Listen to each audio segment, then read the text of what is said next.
اللہ کے محبوب علیہ السلام نے جو یوم عرفہ کو خطبہ ارشاد فرمایا ہے وہ عالمی منشور ہے انسانیت کے لیے، انسانی حقوق کا چارٹر ہے، وہ قیامت تک کے لیے نیو ورلڈ آرڈر جو اسلام نے دیا ہے، انسانی اصلاح کا مدار جن بنیادی چیزوں پہ ہے وہ خطبہ حج میں بیان فرما دی گئی۔ آقا کریم نے کسوہ نامی اونٹنی کے اوپر سوار ہو کر یہ خطبہ ارشاد فرمایا، اور یہ وہ خطبہ تھا جس خطبے کے بعد اللہ نے قرآن اتارا کہ آج تمہارا دین مکمل کر دیا ہے۔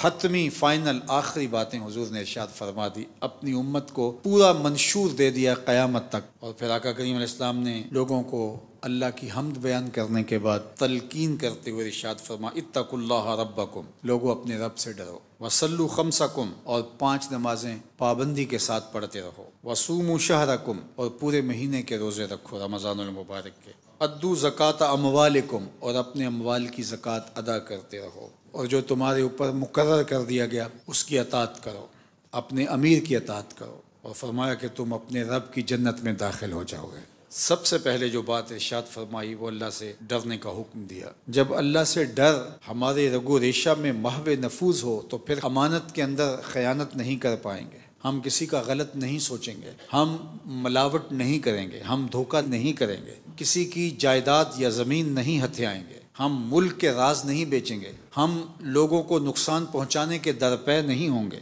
ہم اللہ کی مخلوق پہ جور و ظلم اور جبر و تعدی نہیں کریں گے، جب اللہ جل شانہ کا ڈر سینے میں موجود ہوگا۔ اس خطبے میں خاص طور پہ 2 کمزوروں کے بارے میں اللہ کے محبوب علیہ السلام نے حقوق بیان فرمائے، ایک خواتین اور دوسرا غلام۔ فرمایا کہ تمہارے اوپر تمہاری خواتین کے، تمہاری بیویوں کے حق ہیں، اور تمہاری بیویوں پر تمہارے حق ہیں، وہ حفاظت کریں تمہاری عزت کی، اور جو تمہیں پسند نہیں اس کو گھر نہ آنے دیں، اور فرمایا کہ تمہاری عورتوں کا تم پر حق یہ ہے کہ تم انہیں اچھا کھلاؤ اور اچھا پہناؤ، اور ان کی ضرورتوں کا خیال رکھنے کی تلقین ارشاد فرمائی۔ اسلام سے قبل عورتوں کے ساتھ جو سلوک کیا جاتا تھا وہ باندیوں کی طرح کا سلوک تھا، اور عورت کو وراثت میں حق حاصل نہیں تھا، مرد کی رکھیل کی طرح یہ اس کی خواہشات کے آگے ایک کھلونے کی طرح تھی، اور جو تذلیل عورت ذات کی قبل از اسلام ہوتی رہی،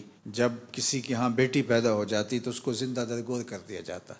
اس سے آپ سمجھ سکتے ہیں کہ عورت ذات کے ساتھ ناانصافی، بدسلوکی، ظلم، جور اور جبر کس مرتبے پر پہنچا ہوا تھا۔ کسی نے عورت کو بدی کا سرچشمہ قرار دیا، کسی نے عورت کو سانپ سے تشبیہ دی، کسی نے عورت کو شر کا منبع قرار دیا، کسی نے عورت کو از قبیل جن سے انسان ماننے سے انکار کر دیا کہ وہ ہم شکل ضرور ہے انسان کی لیکن انسان نہیں ہے، حتیٰ کہ انسان کے بچوں کو جنم دیتی ہے لیکن انسان نہیں۔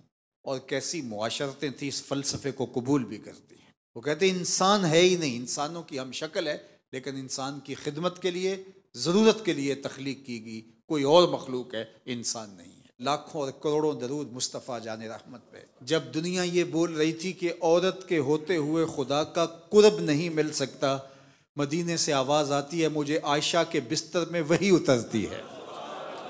عورت کو جب انسان ماننے سے انکار کر دیا گیا اور عورت کو پاؤں کے جوتے سے بھی بدتر سمجھا گیا، میرے حضور جنت کو کھینچ کے ماں کے قدموں میں لے آئے۔ تو یہ اسلام کا دیا ہوا فیضان ہے، اور خطبہ حجۃ الوداع میں حضور نے ان کے حقوق کو بیان فرمایا، ان کے ساتھ اچھا سلوک کرنے کی تلقین ارشاد کی۔ کہاں بیٹیاں زندہ درگور ہوتی ہیں اور کہاں حضرت فاطمہ زہرا سلام اللہ علیہا کے لیے حضور اپنی مسند چھوڑ کے کھڑے ہو جاتے ہیں۔ دنیا کو بتایا کہ بیٹی کا مقام کیا ہے، اور بیٹی کی عزت کیا ہے، اور بیٹی کی آبرو کیا ہے۔ اسی طرح غلام کی زندگی بدترین زندگی تھی، لیکن حضور نے فرمایا جو خود کھاتے ہو انہیں کھلاؤ، جو خود پہنتے ہو انہیں پہناؤ۔ رہائشی معیار بھی اپنے مطابق رکھنے کی تلقین ارشاد فرمائی۔ فرمایا وہ تمہارے بھائی ہیں۔ اسلام نے ترغیب دی غلاموں کے آزاد کرنے کی، قسم توڑ بیٹھو غلام آزاد کرو، روزہ توڑ بیٹھو غلام آزاد کرو، کفارہ قتل میں غلام آزاد کرو، کفارہ زہار میں غلام آزاد کرو۔ ترغیب دی کہ غلاموں کو آزاد کرو، ایسی سخاوت بتائی، اور اسلام نے یہ نور بانٹا، یہ اجالا بانٹا، یہ روشنی تقسیم کی۔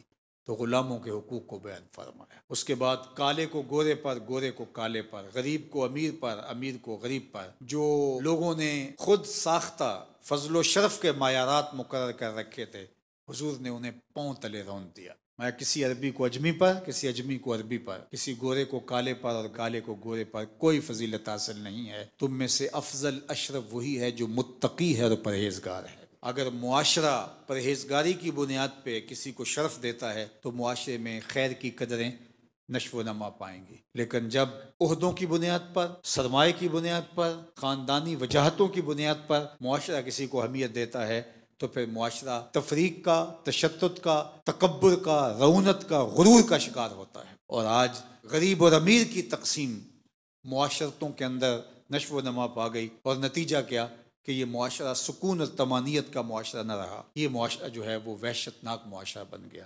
میرے حضور نے جو معاشرہ دیا اور حجۃ الوداع کے موقع پر جس کا نقشہ کھینچا، اللہ اکبر، اس کا منظر پھر زمانے نے دیکھا۔ اسود از توحید احمر می شود، خیش فاروق و ابو ذر می شود۔ جس صف میں ابو ذر کھڑے ہیں اسی صف میں ابو بکر کھڑے ہیں، جس صف میں بلال حبشی کھڑے ہیں اسی صف میں عمر کھڑے ہیں۔ اللہ کے محبوب نے پورا منشور دیا کائنات کو۔ انسانی مساوات کا جو ضابطہ اسلام نے دنیا کے سامنے رکھا، کسی مذہب کے پاس، کسی دھرم کے پاس، کسی معاشرت کے پاس، کسی قوم کے پاس وہ رنگ، وہ آہنگ، وہ ڈھنگ نہیں ہے جو زمانے کو آمنہ کے لال نے دیا ہے۔ اور پھر اللہ کے محبوب علیہ السلام نے فرمایا کہ سود کو ختم کیا جائے گا، معاش کی بربادی کا سبب یہ سودی نظام ہے۔ تو اللہ کے محبوب علیہ السلام نے فرمایا، لوگو میں نے یہ پیغام تمہارے تک پہنچا دیا، اب تمہارے کندھوں پہ یہ بوجھ ہے، میرے پیغام کو تم ان لوگوں تک پہنچانا ہے جن لوگوں تک یہ میری دعوت نہیں پہنچ پائی۔ اور ادھر جبریل امین حاضر ہوتے ہیں اور آیت اترتی ہے، الیوم اکملت لکم دینکم واتممت علیکم نعمتی وردیت لکم الاسلام دینا۔ آج تمہارا دین مکمل کر دیا گیا اور اللہ کی نعمت تمہارے اوپر پوری ہو گئی، اور اللہ نے تمہارے لیے دین اسلام کو پسند کر لیا ہے۔ اب دین اسلام ہی قیامت تک رہے گا، کوئی اور دین قبول نہیں کیا جائے گا۔